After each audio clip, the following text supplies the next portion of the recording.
भारत ने कनाडा से उनके 41 डिप्लोमेट्स को वापस बुलाने को कहा है। फाइनेंशियल टाइम्स की रिपोर्ट के मुताबिक खालिस्तानी आतंकी निज्जर की हत्या पर जारी तनाव के बीच ये फैसला लिया गया है। इन डिप्लोमेट्स को भारत छोड़ने के लिए 10 अक्टूबर की डेडलाइन दी गई है।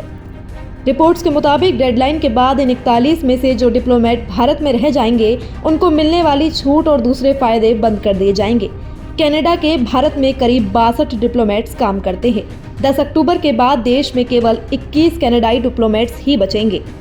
इससे पहले विदेश मंत्रालय ने कहा था कि हमने कनाडा से साफ कह दिया है कि डिप्लोमेट्स की संख्या दोनों देशों में बराबर होनी चाहिए।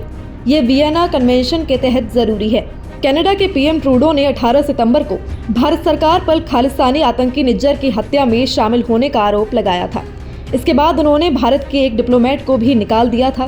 कनाडा के इस एक्शन का जवाब देते हुए भारत ने भी उनके एक डिप्लोमेट को देश छोड़ने के लिए कहा था।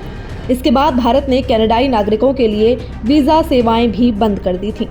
26 सितंबर को विदेश मंत्री एस जयशंकर ने यूएन में स्पीच दी थी।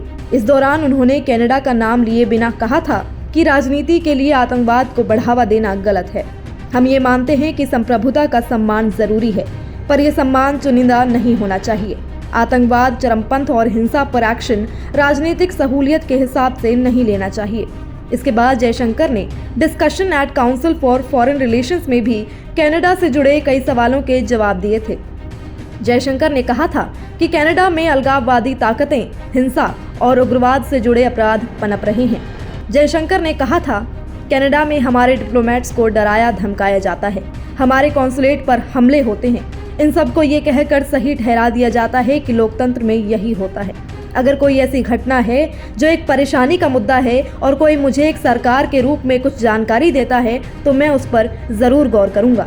30 सितंबर को अमेरिका के विदेश मंत्री एंटनी ब्लिंकन से मिलने के बाद विदेश मंत्री एस जयशंकर ने वॉशिंगटन में एक प्रेस कॉन्फ्रेंस को संबोधित किया था।